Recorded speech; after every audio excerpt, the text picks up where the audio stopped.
Hey guys, welcome to the World is Your Bowl of Noodles, Slurp Noodles, and Chat series. I am the host, Jordan Ibukwe, and today we have a very special guest. Please give it up for Kaylani Christensen, who is the creator of H2O Protector and an eighth grader, and who is also a youth ambassador and a leader officially at 8 years old. But please give her a round of applause. She's absolutely amazing, and I cannot wait to hear the amount of just knowledge and just passion she has for saving the ocean, especially marine life. And so, Kaylani, do you want to tell us a little bit about yourself, who you are, and what you do? Hi, so that was a beautiful introduction, by the way. So I started H2O Protectors Club like on my Instagram, kind of to use social media to spread hope and kind of like to use it for good. Cause kind of my journey all started basically when I was around 5 years old. Well, I've always had a passion for the ocean, I like to say. But I went to a birthday party when I was 5 years old, and actually, if I'm not bored. And I like to say, it all started with a passion for the sea and a wish to keep it trash free. And that's little baby KK that day, which is so fun. Um, like kind of what got me started is I went to this birthday party at the beach, and these kids were playing a game by trying to throw water balloons into the ocean and see who could throw it the furthest. And as my friends like to call me, little baby KK was like, "That's not right. That's messed up. That's horrible for our beautiful creatures out there." So when I tried to explain to them that it was toxic for the animals out there, and then the animals would mistake it as food and try to eat it, but they were like, since they were older than me, they're like, "Oh, it's fine. The fish won't eat it." Like they at first they didn't believe me. So it started while I was picking up trash when their trash when they went up to go play games and whatnot. I started thinking, what's a way I could tell them that they're wrong without telling them that they're wrong? So I decided to take them to the PMMC, and they have this glass jar. There's a picture of it right here. That has plastic bags, water balloons, lots of rubbish that was found in one sea lion's stomach. Don't worry though, he's okay. He's still alive. That's the important thing. Um, but then when I saw them see that tangible evidence, and then see them getting in, inspired to see that everything they do, like small steps they do, makes a huge difference and a huge impact. That's kind of when I first realized I wanted to start doing beach cleanups. And then, oh, this comes later in the presentation. Sorry, I have like all my presentation boards with me. Um, and when I was 8 years old, I started officially volunteering with like other organizations and being a youth ambassador, like nonprofits and stuff, which was like so awesome, and I love it.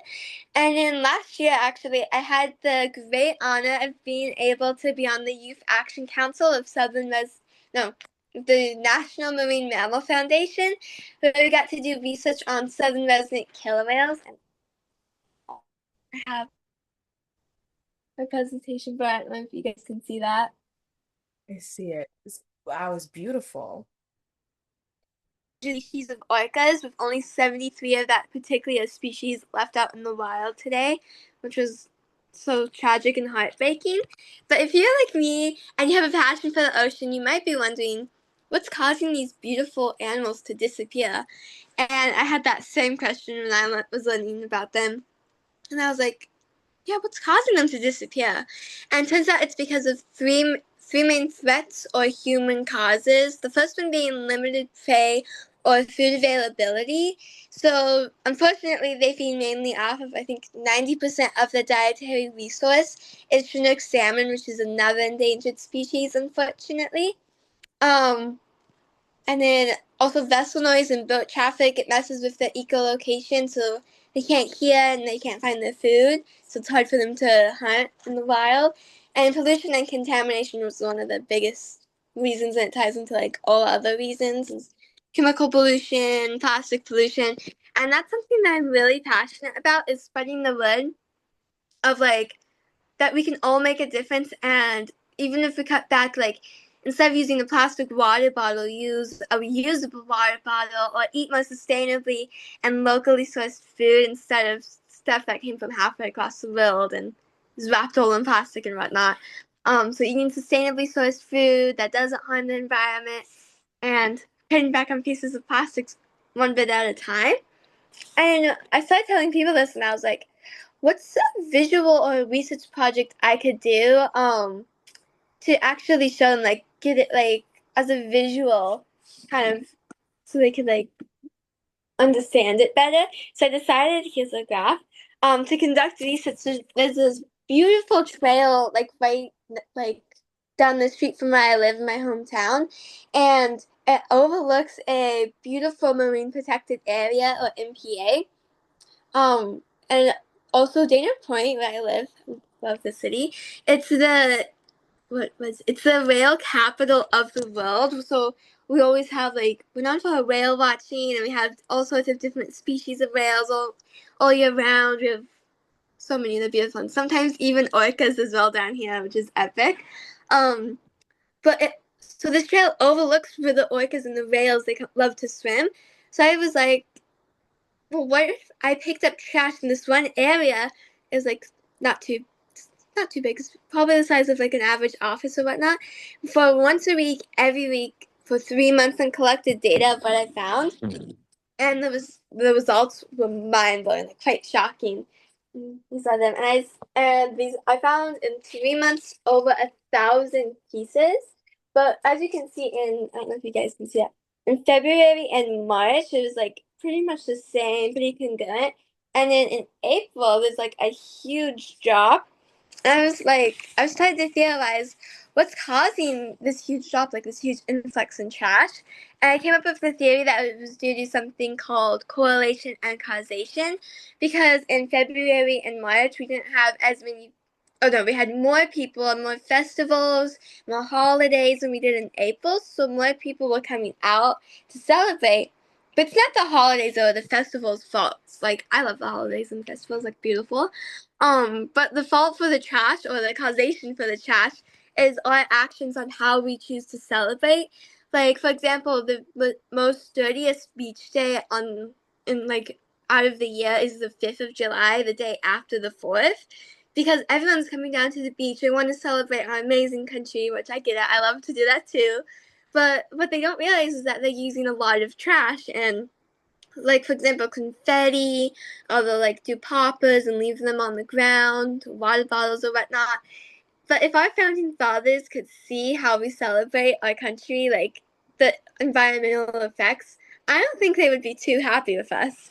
um so it's kind of like our actions and our choices makes a huge impact, and that's like something I'm so passionate about telling people. And also I had to do a delicious pie chart, because who doesn't love a good pie chart, right? So scrumptious. Of the top 7 most collected items, and I found, which is surprising, in Dana Point it's technically supposed to be a smoke-free city, so smoking is outlawed here, but yet you can still buy cigarettes in some of the stores. And I see people all the time like still smoking and then flicking the cigarette butts off on the trail that overlooks the entire ocean. So it's kind of crazy that the most collected item would be cigarette butts in a smoke-free city. So it's kind of crazy. And I found lots of food wrappers and confetti, which was like horrible. But yeah, that's a bit of what I do. And also I love to do art for cars. Like this is one of my more recent pieces of a hammerhead shark. I love hammerheads. They're like one of my favorite sharks. Um, and then when I was, how old was I? Was I 8 when I made this? Yeah, I was 8 when I made this shield. And so the story behind it, it's a round shield because one of my ancestors, some of them came from Iceland, so I just love researching about Iceland. I think it's a beautiful country. And the Viking shields, like my ancestors' shields, were round, kind of like this.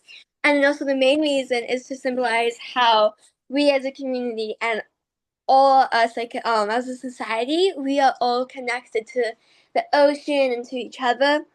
Like all our actions are connected to our environment, so it's kind of like a little symbol. And then I have cute little scenes all over. It's kind of old though, so the edges are like kind of fun. But that's so fun. So that's a bit of what I like to do. Oh my gosh, you are so educated. You are so brilliant. From just hearing, you are very much an expert in the marine life. Trust me, just looking from all your diet, just like from your graphs, just from your poster behind you, especially all the information you gathered up from the years is absolutely phenomenal. How committed and just how like you just want to help the ocean, you want to help the sea. And I could tell possibly, was your favorite movie ever The Little Mermaid? Oh, I love The Little Mermaid. I love a lot of movies actually. I love anything ocean conservation themed. I love The Little Mermaid. Let's see what else. I love a lot of documentaries because you learn a lot from them. Like Mission Blue is a great one. That's a huge inspirational, beautiful one for me. Is Mission Blue with Dr. Sylvia L. So amazing. Love her. And then there's this new one with David Attenborough and National Geographics. It's called Oceans, and it was so powerful and so inspirational. And so I think it just came out. Um, but yeah, those are some of my top favorites at the moment. I loved like Moana, especially just like how the water, Oh yeah. a lot of just nature itself, and water is very beautiful. Of course, I can't swim that well, but it's just I love seeing people scuba dive. I love the coral reefs. I love fish, like just different. It's so amazing how there's different species of fish. Like there's fish that glow in the dark, fish that have like very long tails, like fish that can do so many good things, and especially like the life in the ocean is beautiful and just very diverse. And the fact that is dying off. Like, if you think about it, the coral reef is slowly dying away due to just pollution, like you said, pollution, waste, a lot of what humans are putting into the ocean is because of just neglect. Like, just we aren't caring enough for the ocean. And so I love that you are standing up for that. You're taking action. You're saying, wait, this is wrong. We need to do this. We need to fix this because if we keep going, we could potentially ruin our whole marine life, like whole life style. So I just love that you're committed to this mission and just at a very young age, you're very into like the information and what you know. And I'm so sorry if I'm really mumbly, but you're very brilliant, and I love that you enjoy the ocean and just have a great connection with it. But I know that you did, as a youth ambassador as well as a speaker for the marine life, you like face some challenges. And so I want to know, what are the biggest challenges you face as a youth ambassador and just an advocate for the ocean? Oh, that's a tricky one. Some biggest challenges. Well, first of all, ocean conservation, being an advocate is super fun and anyone can do it. So it's not too challenging. But something that's really challenging is like sometimes people have a fixed mindset. Like I don't know if you know if when I was younger, my mom taught me about some people have fixed mindsets and some people have growth mindsets, meaning that they're open minded and they're willing to learn and grow and like learn like more things. But people with fixed mindsets just assume that they know everything and they don't need to grow. So I feel like people who are kind of like stubborn and don't want to change like their habits to help the ocean kind of like not fish like this fishermen or like big commercial fishing industries that too like stuck in their ways. I don't know how kind of to say, to the point where they don't want to change the habits to be more sustainable. So when people don't want to listen or they just won't listen, that's kind of one of my biggest challenges. Um, yeah, so that would be one of them. Yeah. Well, What was that? I get what you mean. Sorry, you're Oh, making it. I can't hear you. I know, like what I said was I get what you mean. Like there are a lot of people who just have fixed mindsets who don't want to believe that climate change is real, who don't want to believe that the ocean is rising, who don't want to believe that marine life is dying away as we speak. There are some people who believe that the earth is perfectly fine in its current condition when it's really not. All over the world, there are issues that are happening with just nature and stuff. And it's like you said, if you have a fixed mindset, I feel like it's really hard for you to actually grasp the information you just provided to me about. And just from listening to powerful people like you who are young, who are driven, who are like-minded, who have a dream to help create a better world, it's also educated me further. And so I enjoy just what you said about just fixed mindset. And I feel like all our viewers out there should know that it's better to have a growth mindset than a fixed mindset. And I want to take a little quick break and tell the viewers out there who are watching, please go check out H2O Protector on her Instagram account. I will link it in the description below. She's absolutely phenomenal. Go check her out. Go support her club and just everything that she is doing. Please go help her save the ocean as well as the marine life in it. And as well as I say, thank you guys for coming onto this video. go check us out, The World Your Bowl of Noodles on all platforms. Kaylani, do you want to tell us maybe if there's more platforms like TikTok or just Instagram that you want viewers out to check out maybe? Oh, that's good. I only have Instagram for me personally. Um, but if they want like anything to watch or like more like documentary recommendations, National Geographic, beautiful, amazing, I love it. So like Mission Blue or Oceans of David Attenborough. If they want to learn like more about the ocean, National Geographic is like a great like place to check out. In terms of social media, I only have Instagram, but yeah, but for now, yeah. Okay, and hey, I'll tell people out there, go check it out. I'll link it in the bio. And please go check her out. She's absolutely amazing. And thank you for being on this episode. But Kehlani, know one thing that because I know it's hard to be kind of hopeful in these like conditions because you just hearing a lot of the stuff about the ocean, the pollution increasing. It's kind of like sad that a lot of this is happening. So how do you stay like hopeful with when these like just facing these challenges and just taking in the information about marine life and the negative impacts on the ocean? That's a great question. So even though there's a lot, I always like whenever I go to speak to schools or kids at camps or whatnot. After I tell them all the threats that's like happening or like what's causing these animals to disappear, and yeah, there's a lot of bad stuff going on, but there's also a lot more good that we can do to help save our oceans. Like if we work together, all of us, um, it's like there's a lot more good that we can do to help protect them, and it's like more easier. I would like, or I think there's a lot more good that we can do. That's what I would like to say. Yeah. There's a lot more we can do and there's a lot more we can help. Yeah. There's 7 billion people at this, I think at this point, 8 billion people living right now. And just imagine 8 billion people pick up one piece of trash. The impact that it would make, it's phenomenal. It would do great things. And of course, it's hard to really just be hopeful. Like, well, is it too late? But I think it's never too late. If you just have the commitment and the time and really want to save the habitat and nature, then it's possible. But I do want to go into more of just like, visions and maybe impacts.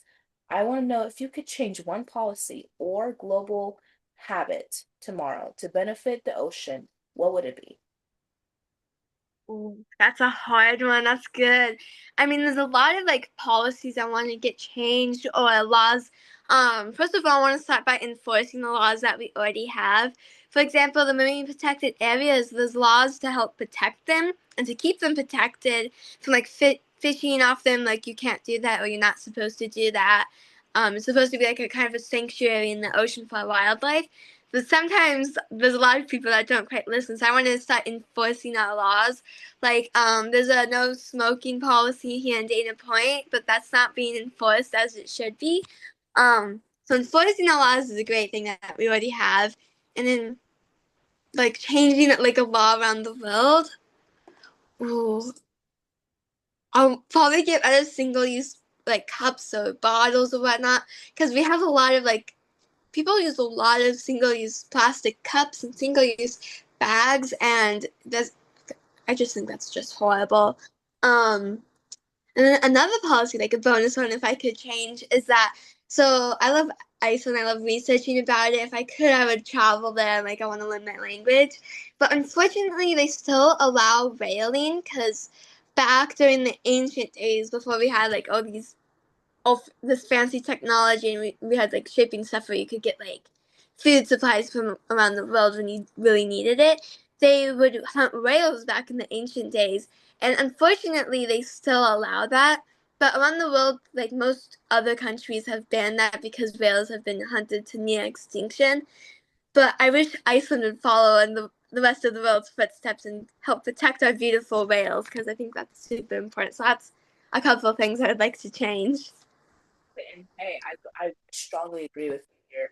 Whales are very important and they're vital to our ecosystem, especially marine life. And the fact that a lot of people are killing them, and it's sickening to me because honestly, why are you killing the most beautiful creature? I think maybe whales are one of the most just exotic, just really just very like ancient creatures to me because they seem so like giants and big and so like very like I will say well known of their like habitat and ocean. And so the fact that people are killing these beautiful creatures, it's the same thing like elephants. Like there's such beautiful, majestic creatures, and the fact that you're killing them just for their like tusk is actually insane.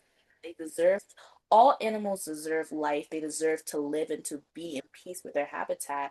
And I definitely do agree with Iceland. They should promote more like whale safety and like they should just let animals be. I feel like again, what did they do? Of course, some animals need to protect themselves because humans can't are exactly killing their own kind. But if we can just coexist with animals peacefully and give them their land, I feel like it will help make the world a better place, even better. But I do want to go into the second to last question, and I want to know what advice would you give to another person, young, maybe old, who wants to make a difference but doesn't know where to start? Oh, that's a great question. Always start small, like even small steps in a daily life. So whatever, they might seem like we're not making a big difference, like switching to a reusable water bottle, for instance. But one reusable water bottle, like here's mine right here. One of these can replace like maybe a couple thousand, if not more, plastic water bottles. So starting small, and working your way up, like baby steps, I would say is a great way to get started on your ocean conservation journey. Like one small step at a time is how you make a big difference and a big impact. And just basically, you said all that I wanted to say. One small impact, just one step at a time can lead to greater success. It doesn't have to be a big step. Sometimes it can be simply maybe stop using plastic bags and maybe using more reusable bags and just limiting the amount of waste that you use and maybe also stop littering. It's just small things can really make a big difference. And I strongly agree with you, Kehlani, what you said. And honestly, we can make a change no matter who we are, no matter what age we are, because we can help save our habitat. We can help save the marine life and the ocean. It just takes one step at a time. But I did want to know one last question, and it's a little funny question that I love to ask my viewers and also my guests who come into the Noodle Pod. I want to know, what is your favorite bowl of noodles? Oh, I love that question. I love so many different kinds of food and so many different kinds of noodles. But I really love like udon noodles, like glass noodles, or noodles like with curry on them. I'm a huge curry fan. Love anything like curry that's spicy and delicious. So like noodles and curry, delicious. Or like glass noodles or udon noodles, so good. Or ramen. Ramen is like one of my favorites too. Love ramen. I love udon. I love like this in the States we have this thing where it's like shin noodles. But like I said, like I love shin noodles. I love a lot of great noodles. But I also love myself some good chicken noodle soup whenever I Delicious. I love that. It's like especially when it's cold, like on a rainy day and it's all like chilly outside. I feel like that's when it's like the best. exactly. But thank you so much, Kaylani, for being here. Your words are very wise. You are very brilliant. And just thank you for all that you do. Keep making a difference. Keep changing the world, and as well as, speaking up for the marine life itself. And I cannot wait to see what you do in the next 5 years and the great impact you're going to do for the world. Oh, thank you so much. And you too. I love everything you're doing, like all the stuff encouraging kids and um like everything, like your interviews and everything. Love it. You keep doing what you're doing. Your work is so amazing. I'm so happy to be here and I'm so glad I got to be on this super fun Zoom call. So thank you. It's so great to talk to you. Talk to you. Have a wonderful day.